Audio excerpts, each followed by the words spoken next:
அடுத்த நாளே டெல்லியில் எஃப்ஐஆர் போடக்கூடிய அளவுக்கு ஒரு சக்தி இருக்கா இல்லையா? அவ்வளோ சக்தி வாய்ந்த இவர்கள் இவரை ஏன் ஆதாரமற்ற குற்றச்சாட்டு சொன்னார் தான் வழக்கு வாங்கியிருந்தா நாங்கள் கேஸ் பண்ண முடியும். எங்க படம் நீங்க எப்படி ஒன்றா போடலாம், இலாக்கா இல்லாத மந்திரியா இருக்கலாமா இல்லாமா என்ற ஒரு வழக்கு போடும்போது அதுக்கு அதிகாரம் கவர்னர் ரிஜெக்ட் பண்ணக்கூடாது, அது முதலமைச்சர் டிஸ்ட்ரிக்ட் தலையிடக்கூடாது. தெளிவாக வச்சிருக்கு. திமுக பேச்சாளர்லாம் சும்மா இருப்பாங்களா? எடப்பாடி கவர்மெண்ட்டில் யார் எவ்வளோ பண்ணாங்க, யார் யாருக்கு எப்போ எவ்வளோ நடக்குது இதெல்லாம் சொல்லாமல் இருக்கணும். அந்த 68,000 கிலோ இறையில் எவ்வளோ இருக்குன்னு 5,000 கிலோ தான் இருக்கும். மீதி 63,000 கிலோ எங்கே போச்சுன்னா எலித்து நிறுத்தி அதுக்குள்ளே தீர்ப்பு வந்துச்சு. அந்த மாதிரி செய்யணும். இதெல்லாம் மறந்துடுவாங்கன்றதுக்காக அதிமுக காரமாக இருக்கலாம். நாங்கள் ஞாபகம்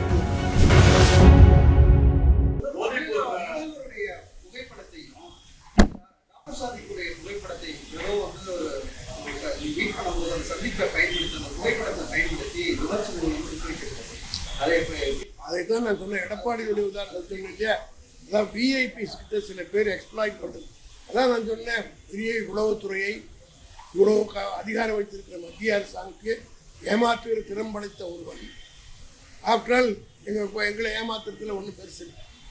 அவ்வளோ பெரிய உளவுத்துறை அகில இந்திய அளவிலே யார் யார் வராங்க போகிறாங்க. சாதாரணமாக பம்பலில் பேசின அன்பரசனுடைய பேச்சை எடுத்து அடுத்த நாளே டெல்லியில் எஃப்ஐஆர் போடக்கூடிய அளவுக்கு ஒரு சக்தி இருக்கா இல்லையா? அவ்வளோ சக்தி வாய்ந்த இவர்கள் இவரை ஏன் இத்தனை பிடிக்காமல் இருந்தாங்க? அவர்களே ஏமாந்துருக்கிற போது ஒரு சாதாரண எங்கள் மாவட்ட செயலாளர், நாங்கள் திமுகவை பொறுத்த மட்டும் மு.க. ஸ்டாலினோ உதயநிதியோ இளைஞர் அணிக்கோ மற்ற அணிக்கோ சேர்ப்பதில்லை. நாங்கள் மாவட்ட செயலாளரும் அங்கே இருக்கிறவர்கள் கொடுக்குற பரிந்துரை தான். அப்படி கொடுக்குற போது அவருடைய ஒரு சின்ன பதிவு தான். இன்னும் மாவட்ட அமைப்பாளர் பதிவு கூட ஒரு துணை அமைப்பாளர் 10ஓடு 11 அவர் பேரை கொடுத்துருக்கார். அவரும் ஏமாற்றப்பட்டிருக்காங்க. ஏற்கனவே சொன்னது போல அரசாங்கத்தை ஏமாற்றிருக்காங்க, அவரையும் ஏமாற்றிருக்கிறார்கள். அதனால் ஏற்பட்டது. சமீப காலமாக போதைப்பொருள் பறிமுதல் செய்வது தமிழக காவல்துறை பறிமுதல் செய்யல. மத்திய போதைப்பொருள் தடுப்புத்துறை அதிகாரிகள் அதிக அளவு போதைப்பொருள் பறிமுதல் செய்யறாங்க. தமிழகத்தில் அதிகரிச்சிருக்கு அப்படின்னு சொல்றாங்க. அதுக்கு டிஜிபி விளக்கம் கொடுத்து விட்டார். கடந்த ஆட்சியில் எவ்வளோ இருந்து இன்றைக்கு சிபிபி கூட சொல்லியிருக்கார். 150 பேருடைய சொத்துகள் பறிமுதல் செய்யப்பட்டிருக்கிறது. அசையா பொருள் அசையும் பொருள் எல்லாமே பறிமுதல் செய்யப்பட்டிருக்கிறது. இந்த 3 வருஷம் நீங்கள் 10 வருஷமாக கொண்டு வந்ததை 3 வருஷத்துக்குள்ள முடியாது. 1 வருஷம் கவர்னன்ஸே இல்லை. உங்களுக்குலாம் தெரியும், முழுக்க கொரோனா. இந்த 2 வருஷ காலத்தில் தளபதி மு.க. ஸ்டாலின் தலைமையில் பல்வேறு நெருக்கடிகளுக்கு மத்தியில் இதையும் தடுப்பு பண்ணியிருக்கார். துணை அமைப்பாளர்கள் 10ஓட 11 அவங்க பெரிய பொருட்கள் அடுத்து அரசியலில் சிலர் புகைப்பட வரணுன்றதுக்காண்டி தலைவர்கள் பக்கத்தில் நிற்கிறது ஆழமான சொல்றீங்க. அதுதான் உதாரணமே சொல்றேன்ப்பா. நான் சொல்றேன், நான் எடப்பாடி கூட போட்டோ எடுத்து ஒரு வக்கீல் போட்டிருக்காரு. அவர் போய் இந்த மடாதிபதியை 20 லட்சமா கேட்டு பிளாக்மெயில் பண்ணார். அப்போ எடப்பாடிக்கு அங்கே வாங்கின பங்கு இருக்குன்னு சொல்ல முடியுமா? அதுக்காக தான் உதாரணத்தை நான் சொன்னேன். இப்போ என் கூட 10 பேர் போட்டோ எடுத்துக்கிறாங்க. யார் நல்லவங்க யார் கட்டுவாங்க?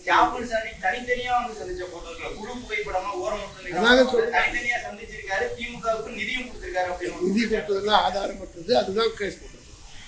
இப்படி ஆதாரமற்ற குற்றச்சாட்டு சொன்னார்ன்றதுக்கு தான் வழக்கு. வாங்கியிருந்தா நாங்கள் கேஸ் போட்ட போட்டு எடுக்கணுமா? எங்க படம் நீங்க எப்படி ஒன்றா போட்டுக்கலாம். நீங்க வர்ற பார்த்தீங்களா எப்படி அது photographic evidence is not admissible. சட்டப்படி இந்த வீடியோ எவிடன்ஸோ அல்லது ஃபோட்டோகிராஃபி எவிடன்ஸ்னா கூட எப்படி ஒன்று கிராஃபிங் பண்ணுறாங்க. அதனால அதுக்கு நாங்கள் வாங்கியிருந்தா நாங்கள் ஏன் வழக்கு நிரூபிக்கலாம் இல்லை? இன்னார் இடத்துல இந்த இடத்துல வாங்கினா இவ்வளோ ரூபா 22,217 எலெக்ஷன் பாண்டு கொடுத்துருக்காங்கல்ல, அந்த பாண்டு யார் யார்கிட்ட வாங்கினாங்கன்னா வெளியில் வரும். அதே போல் அவருக்கு எங்கே கொடுத்துருந்தான்னு சொல்லட்டும். எடப்பாடி சொல்லட்டும், உங்கள் மூலமாக கேட்குறேன், எவ்வளோ கொடுத்தாரு, எங்கே கொடுத்தாரு, யார்கிட்ட கொடுத்தாரு சொல்லட்டும். அதுக்காக தானே அவர் மாநில வழக்கே போட்டுருக்கோம்.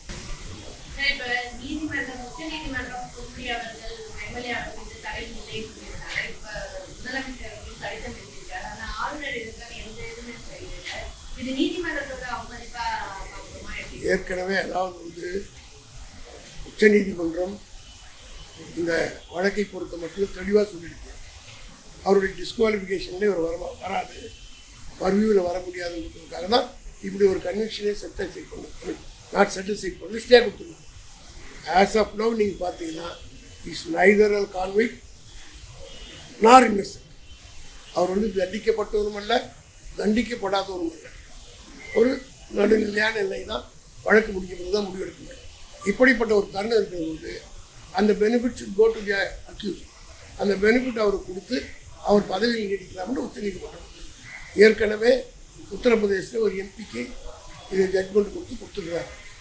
ஆகவே அது மட்டுமல்ல, ஒரு எம்எல்ஏ இருந்து ஒரு மந்திரி ஆகிறதுக்கு எம்எல்ஏ தான் குவாலிஃபிகேஷன். பொன்முடி எம்எல்ஏ அவர் மந்திரி பதவி நீக்கி கொடுக்கறது சேர்க்கறதுன்றது முதலமைச்சர் லெஜிஸ்லேஷன், அவருடைய ப்ரியாரிட்டி. அவர் அனுப்பிச்சுட்டாரு. ஏற்கனவே செந்தில் பாலாஜி கேஸில் உச்சநீதிமன்றம் ஒரு தீர்ப்பு வழங்கியிருக்கு. இலாக்கா இல்லாத மந்திரியாக இருக்கலாமா இல்லாமா என்ற ஒரு வழக்கு போட்டபோது அதுக்கு அதிகாரம் கவர்னர் ரிஜெக்ட் பண்ணக்கூடாது, அது முதலமைச்சருடைய டிஸ்ட்ரிக்ட் தலையிடக்கூடாது தெளிவாக உச்சநீதிமன்றம். அப்படி இருக்கிற போது பொன்முடிக்கு அவர் விடுவிக்கப்பட்டார். இப்போ சபாநாயகர் எம்எல்ஏ ஏற்றுக்கிட்டாரு. உடனடியாக பண்ணணும், என்ன பண்ண வைப்போம்.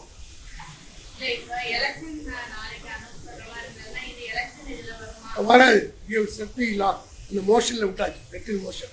அந்த ப்ராசஸ் லெட்டின் மோஷன், அதாவது கவர்னருக்கு சீஃப் மினிஸ்டர் அனுப்பிச்சிட்டார். ஸோ அந்த ப்ராசஸ் கமெண்ட்ஸ் ஆகி போச்சு. அதாம்மா இந்த ப்ராசஸ், அந்த மந்திரி பதவி கொடுத்து ஒரு அந்த ப்ராசஸை சிஎம் கமெண்ட்ஸ் பண்ணிட்டார். It is in motion. அதனால் இப்போ இடையில் புதுசாக ஒன்று கொடுத்தா தான் தெரியும். கோட் ஆஃப் கான்டக்ட் வந்த பிறகு புது டிசிஷன் தான் இருக்கும். ஏற்கனவே பணி செய்கிற வேலைகள் தொடர மாதிரி தான் இது ஏற்கனவே சிஎம் அனுப்பிச்சிட்டார். இப்போ ஒரு எடுக்கணும். அப்படி பார்த்தா ஒரு எலெக்ஷன் கமிஷன் போட்டுட்டாங்க. இவரே நான் எலெக்ஷன் அனௌன்ஸ் பண்ணி பதிவு பண்ணி எடுக்க முடியாது.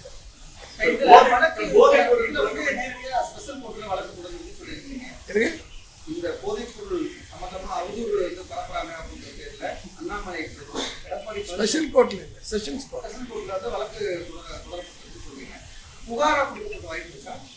அதுதான் நான் போட்டிருக்கிறேன். நான் திமுக சார்பில் நஷ்டீட்லேயே மாணவர் அதாவது தவறு இருந்தால் தானே மற்ற நஷ்டீடு கொடுப்பாங்க.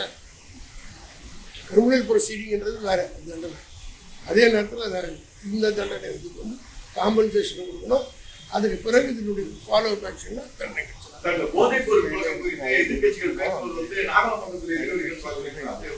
திமுகவுடைய இமேஜ் குறையுதுன்றதுக்காக நாங்கள் வந்துருக்கோம். அவர் சீஃப் மினிஸ்டர், அதனால் அந்த முறையில் கவர்மெண்ட் போட்டுருக்காங்க. ஸ்டேட்டுடைய செஷன்ஸ் கோர்ட்டுடைய பிபி போட்டிருக்காங்க. நான் எங்கள் கட்சியினுடைய தலைவர், எங்கள் கட்சியினுடைய இமேஜ் போகிறதுனால ஆஸ் டிஎம்கே ஆர்கனைசேஷன் செக்ரட்டரி நான் ஃபார்வர்ட் போட்டேன். நாடாளுமன்ற தேர்தல் எதிர்கட்சிகள் தொடர்ச்சியாக இந்த போதைப்பொருள் புழக்கம் பற்றி பேசிட்டே வர்றது வந்து நாடாளுமன்ற தேர்தல் எதிர்ப்பு நினைக்கிறேன். சத்தியமாக இது சொல்லிட்டேன். காரணம் சொல்கிறது பொய்யன்றது எல்லாருக்கும் தெரியும். ஏன்னா ஒரு விரல் காட்டும்போது 3 விரல் அவங்களுக்கு காட்டும். நாங்களாம் திமுக பேச்சாளராக சும்மா இருப்பாங்களா?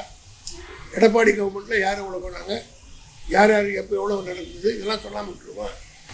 இதெல்லாம் வந்து இது சப்ஜெக்ட் தொடாமல் இருந்திருப்போம். இப்போ அவங்க பேசின மேடைக்கு திமுககாரங்க பதில் சொல்லுவாங்க, தெளிவாக பதில் சொல்லுவாங்க. தமிழ்நாட்டு மக்கள் இந்த மாதிரி பொய் பிரச்சாரம் கண்டு ஏமாற மாட்டார்கள். இந்த போதைப் பொருள் யாருடைய ஆட்சி காலத்தில் வந்தது? 10 வருஷமாக இவங்க ஆட்சியில் இருந்தாங்க. இவங்க ஆட்சியில் எவ்வளோ இருந்தது? கேஸ் ஏதாவது போட்டிருக்காங்களா? இப்போ தானுங்க கேஸே வருது, பேப்பர்ல நியூஸ் வருது. கண்டுபிடிக்கிறதுனால வருது, கண்டுக்கொள்ளாமல் இருந்தால் வராது. இது தொடர்பாக வந்து அமலாக்கத்துறை அதிகாரிகள் வந்து தொடர்ந்து தமிழகத்தில் வந்து சோதனை தீவிரப்படுத்துறாங்க. இது எப்படி நீங்க பார்க்குறீங்க? ஒரு 10-15 நாள் தான் பண்ண முடியும். அதுக்கு மேலே அவங்க இதே அதிகாரம் அங்கே போய் பண்ணோம். மே மாதம் 27 இதே அதிகாரிகள் they will be paid with the same coin. இன்னைக்கு யார் யார் வராங்களோ அதே அதிகாரிகள் இன்னும் மே மாதம் 27 அவங்க போகிறாங்க. அவங்களோட விசாரணை எப்படி பார்க்குறீங்க? மத்திய போதைப் பொருள் தடுப்பு காவலர்களோட விசாரணை செய்தியாளர் அதுங்க அந்த பிரச்சனை ஆரம்பித்தா 2 டேஸாக போகும். ஒரே ஒரு கேள்வி இருக்கிற சத்தியம் டிவி மிக தெளிவாக ஒரு பெரிய ஊழலை வெளியிட்டது. 65 கிலோ ஹெராயின் சிக்கிம் பிடிச்சாங்க. 3800 வந்து மணிப்பூரில் பிடிச்சாங்க. ஆக மொத்தம் 68,000 கிலோ ஹெராயின் பிடிச்சது என்ஐஏ தான் பிடிச்சி வச்சது. ஆனால் பார்லிமெண்ட்டில் ஒரு கொஸ்டின் போட்டு ஒரு மெம்பர் கேட்குறாரு, அந்த 68,000 கிலோ ஹெராயினில் இப்போ எவ்வளோ இருக்குதுன்னு கேட்டால் 5,000 கிலோ தான் இருக்குது. மீதி 63,000 கிலோ எங்கே போச்சுன்னா எலி தின்னுடுச்சுன்னு சொல்லுவாங்க. அவ்வளோ இராயுத எலிங்க சாப்பிட்டுருந்தா உலகத்திலேயே ஒரு எலி கூட இருந்திருக்கும். இப்போ சொன்னாங்களா இல்லையா? இப்போ நான் சொல்ல சத்தியம் டிவி தான் வெளிச்சம் போட்டு காட்டியது இல்லை. இதுவரைக்கும் அது பதில் இருக்கா? அதனால் இவர்கள் செய்கிற தப்பை மறைப்பது. எங்கள் மேலே கான்கிரீட்டாக இந்த குற்றச்சாட்டு சொல்ல முடியல. பிரைம் மினிஸ்டரே வந்து இதை பற்றி பேசுனாருன்னா அதுக்கு பதில் சொல்கிறதுக்கு அவர் வந்து அடிக்கடி வர்றது ரொம்ப நல்லது. காரணம் அவர் சொன்னதுனால தான் இவ்வளோ இல்லைன்னா நாங்கள் சொல்ல முடியும்.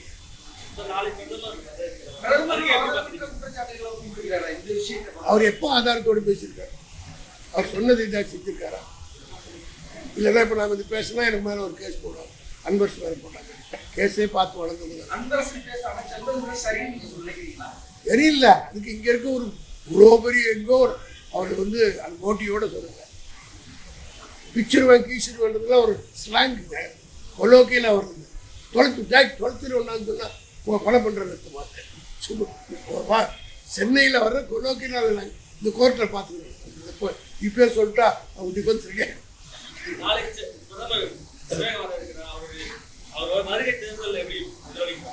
முனிசிபாலிட்டி எலெக்ஷன் வர மாதிரி வராரு. ஒரு கவுன்சிலர் எலெக்ஷன் நடக்கல, அவங்க தான் வாரத்துக்கு ஒரு ட்ரிப் வந்து ஓட்டு கேட்டு போவாங்க. கவுன்சிலர் நிற்கிறோம். எம்எல்ஏ எம்பிலாம் ஒரு முறை தான் சுத்த முடியும். ஆனால் கவுன்சிலர் தான் டெய்லி 4 நாளுக்கு ஒரு ட்ரிப். ஆக முனிசிபாலிட்டி கவுன்சிலர் மாதிரி ஓட்டு கேட்க மாட்டார். இன்னும் அவர் வர எங்களுக்கு ஓட்டு கூட சார். ஈச் டைம் தி பிரைம் மினிஸ்டர் விசிட்ஸ் எங்களுடைய ஓட்டு பர்சன்டேஜ் கூடும். நான் மோடி அவர்களை பணியோடு கேட்டுக்கொள்வது இன்னொரு 10 வாட்டி வாங்க. கொடுத்துட்டாரு கவர்னர். டைம் ஃப்ரேம் கிடையாது. காரணம் உங்களுக்கெல்லாம் தெரியும். இந்த நேரத்தில் நீங்கள் மறந்துடக்கூடாது. ஜெயலலிதா செத்த உடனே 24 மணி நேரத்தில் சசிகலா சீஃப் மினிஸ்டராக தேர்ந்தெடுக்கப்பட்டாங்க.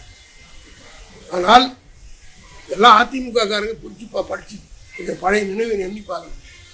சசிகலா பொதுச்செயலாளர் தேர்ந்தெடுக்கப்பட்டார். அதிமுக சட்டமன்ற உறுப்பினர்கள் அத்தனை பேராலும் தலைவராகவும் தேர்ந்தெடுக்கப்பட்டு முதலமைச்சர் பதவி அவர் தான் சொல்லிட்டாங்க. கவர்னர் பாம்பேயில் உட்காந்துட்டு இன்சார்ஜ் கவர்னர் வரவே இல்லை. காரணம் என்னன்னா இந்த ஜட்ஜ்மெண்ட்லாம் ரெடி பண்ணி கட்சி அதுக்காகவே காத்திருந்தாங்க மட்டும் தெரியுது. அதே நேரத்தில் எடியூரப்பா 5 மணிக்கு சீஃப் மினிஸ்டராக எலெக்ட் பண்ணுறாங்க. 12 மணிக்கு கவர்னர் பதவி பிரமாணம் வைக்கிறாங்க. மகாராஷ்டிராவில் நீங்கள் 12 மணிக்கு வரும். இதெல்லாம் அதிமுக சொரணையோடு எண்ணிப்பாங்க. எடப்பாடியோ அவர் கூட இருக்காங்க. நீங்கள் அதிமுக தேர்ந்தெடுத்த ஒரு முதலமைச்சருக்கு ஒரு வார காலம் பதவி பிரமாணம் செய்ய வைக்கிறதுக்கே வரல. அதுக்குள்ளே தீர்ப்பு வந்துச்சு. அந்த மாதிரி ஜெயிலுக்கு போட்டாங்க.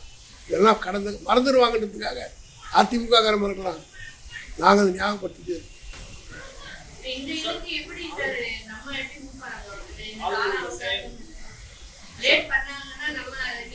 சட்டப்பூர்வமாக நடவடிக்கை எடுப்போம். சட்டம்னா தானே நீதிமன்றம். ஏன்னா ஏற்கனவே செந்தில் பாலாஜி கேஸ்ல ஒரு தீர்ப்பு இருக்கு. ரொம்ப ஈஸியாக இருக்க போட்டோமா அதே வந்து ஒரு ஆர்டர் வாங்கி கவர்னருக்கு நிறைய குட்டு விழுந்துருந்தது. இன்னொரு குட்டு வாங்கணும்னு ரெடி ஆகிட்டாருன்னா நாங்களும் சந்திக்கிட்டேன். இதுபோன்ற செய்திகளை மேலும் தெரிந்து கொள்ள எங்களது யூடியூப், ஃபேஸ்புக் மற்றும் ட்விட்டர் ஆப்களை சப்ஸ்கிரைப் செய்யவும்.